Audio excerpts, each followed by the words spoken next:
Now, we're also very conservative with the movement of people within the region and have created roadblocks. As soon as there's a little breakout within the region, we have these policies to ban travel with certain countries. If you notice, Antigua and Barbuda has never ever instituted any measure to ban travel from any country within the region. And simple reason is that we've been taking on the greater risk of accommodating tourists from the United Kingdom and the United States that represented a far higher risk than the Caribbean region.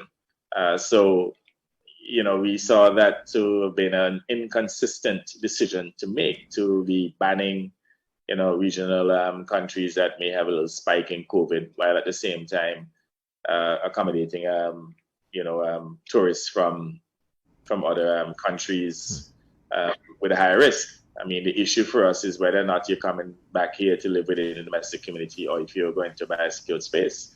So if you're from within the region, but you travel here, let's say St. Kitts that has an increase now in the prevalence of COVID, petition travels to Antigua.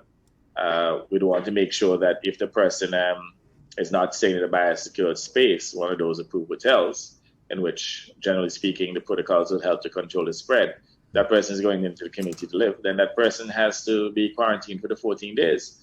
So with those systems in place, and practically all the countries in the Caribbean have those systems in place, it is somewhat discriminatory for us to have these travel bans against our own, but at the same time accepting tourists from the United Kingdom and the United States.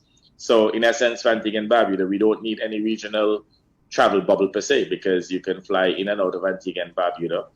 You just have to follow the public health measures, wear a mask and quarantine as appropriate, or if you're fully vaccinated, then you can move. And this is one of the areas too that Antigua and Barbuda will suggest that there's some relief for Caribbeaners who are fully vaccinated. They should be able to move within the region without any need for a quarantine.